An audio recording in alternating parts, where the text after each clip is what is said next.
Burada yol işte bizim binanın içinde gaz yoktu. Burada yol işleri gedir. Yolda magistral gaz xətti çəkdilər. Böyle büyük 300'lük gaz xətti plasmas turbayla. O günləri bunların özləri traktorları qazıntı zamanı o xətti burada zədələdilər 2-3 gün bundan qabaq. Ondan sonra onu dedilər ki düzəltdik, yamadıq yani. İndi o yamaq görünür ki yaxşı olmayıb, tam olmayıb, qaz sızması baş verir. Səhər-səhər də burada detektorlarla yoxladılar. Bu torpaqların altı bu saat bütün qaz sızmasıdır. Ona görə hətta burada dayanmaq belə təhlükəlidir. Sizə də hamınızdan xahiş edirəm ki, buraları tərk edin, gedin. Yəni bu durduğumuz torpağın altında bu saat qaz sızması var. Ama binada gaz olmuyor. Binada qaz olmayıb, xeyr. Binada bizim qaz çardaqdadır, o da binanın arxa tərəfindədir. O da hələ havalar xoş keçdiyinə görə qazda qoşulmayıb. Bu zirzəmiyə qaz toplanıbdır.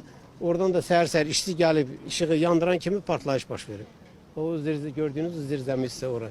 Böyük miqdarda qaz toplanıb ki, mütəxəssislər də deyirlər ki, bu ancaq magistral qaz xəttindən gələn xətt beləncə partlayışa səbəb ola bilər.